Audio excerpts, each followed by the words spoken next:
those in your movies, people are always very ambiguous about his own identity, the fictional world and the true world. Why this kind of things attract you so much? I mean, it's become your major subject to. It's from a kind of philosophical thinking of.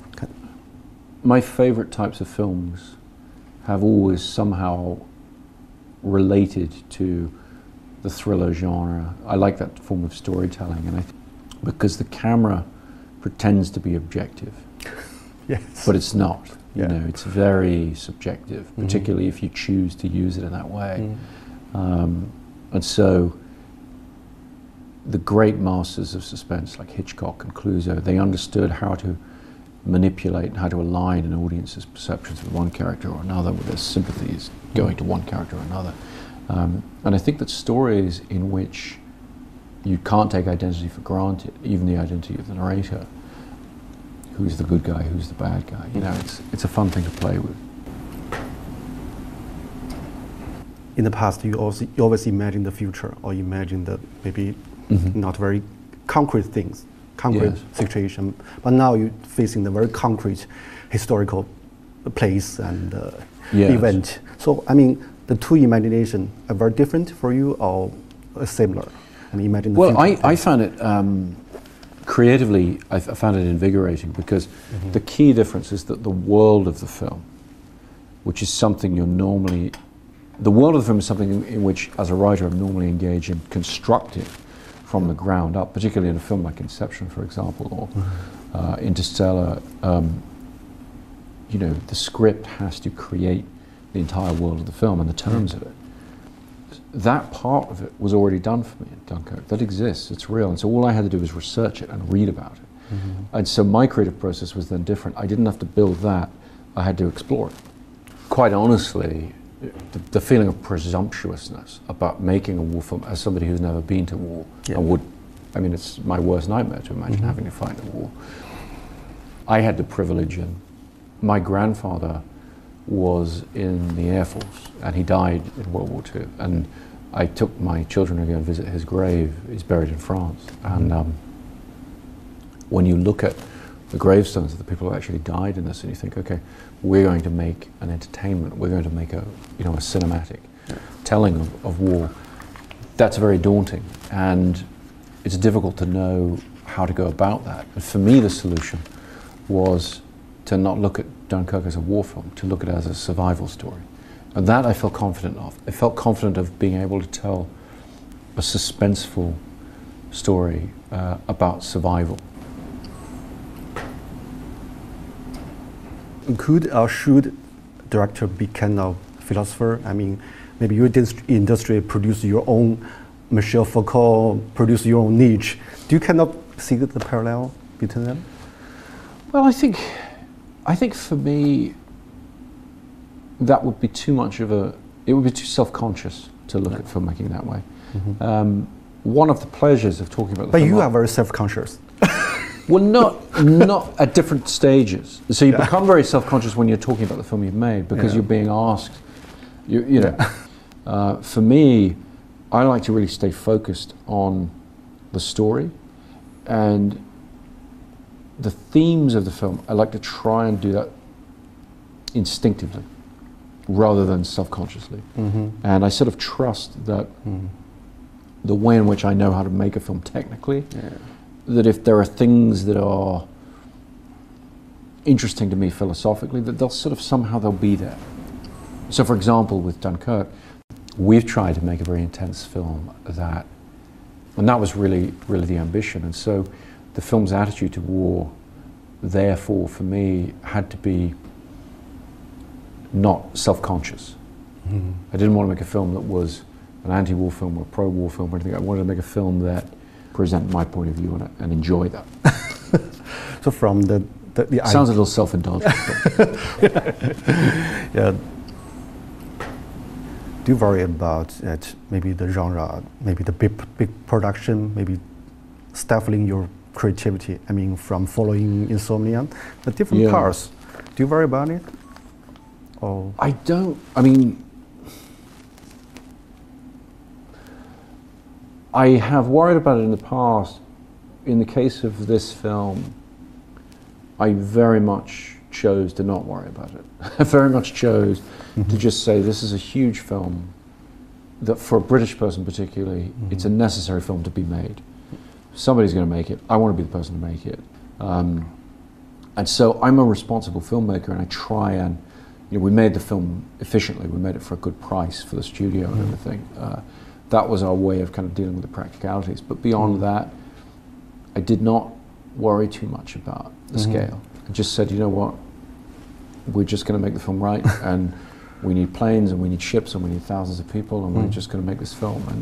And I think that was important to do, because the rational part of my brain, the sort of, the businessman, if you like. What's the most flawed part of yourself? I don't want to go there. I drink too much tea.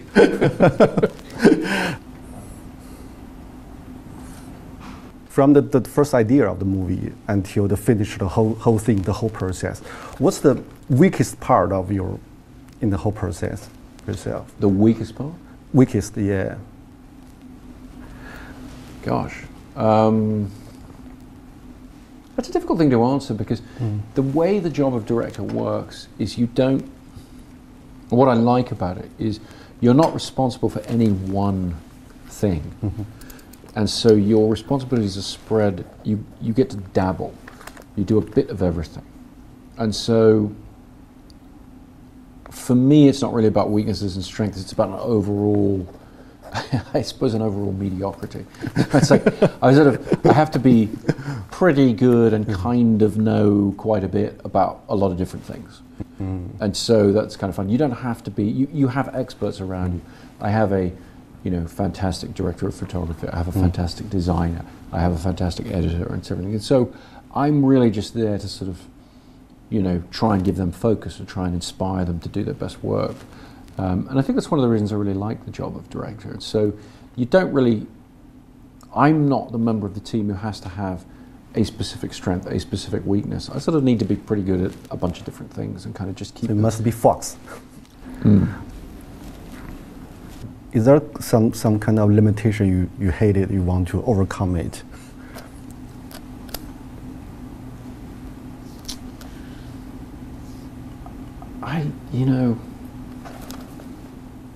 You feel very much when you're writing, you feel the limitations of your ability. Writing, I think, more than any other aspect of filmmaking, is the one where you have a notion, you have an idea underlying, and then you're confronted with the absolute difficulty of executing that. It's very, very tough. Are there some writers inspire you a lot?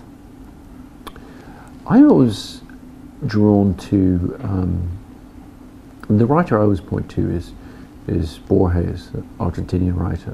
Borges, stories. My favorite. Oh, really? Yeah. Also about kind of inception. Very much. Yeah.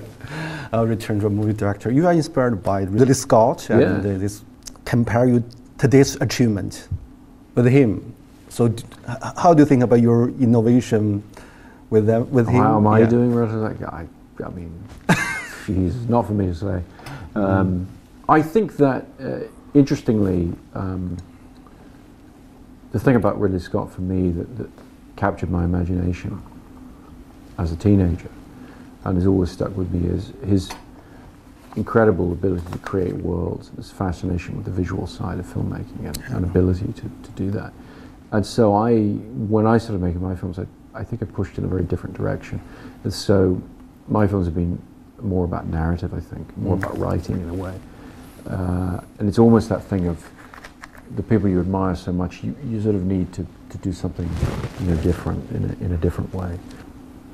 Yeah, and today's you are viewed as the representative for today's Hollywood. And how do you think about the tradition of Hollywood? I mean, from the John Ford, from the Coppola until James Cameron, until you. I mean, you're part of tradition, or how do you define the tradition? And do you contribute something different in the tradition? Well, I think it comes back to everybody here wanting me to talk about judge myself. Well, no, it's very tough. What I feel a responsibility to do, what I'm trying to do, is add something to that development or that evolution. But I would be lying if I said I knew what it was that I could or had done. I've been very gratified by some of the responses to Dunkirk, where people have felt that it is different, or that it adds something a little bit different to you know, what, you know, a summer blockbuster from a Hollywood studio can be, you know, whatever. The thing I've tried to do was I played a very big part in you know, the growth of or the dominance, I would say, of superhero films and of, you know, franchise properties and everything, and you know, that was an incredibly important thing in my career. I've always tried to balance that side of my filmmaking with original films and bring things that aren't familiar to an audience. But it's difficult. I mean, in television, everyone always talks about how great TV is today and how amazing it is and how much better it is. But I think films, we have the opposite. You look at it and you say, well, if this film doesn't have some unique point of view to it, if it doesn't have a strong point of view, it's not going to be interesting to people of today.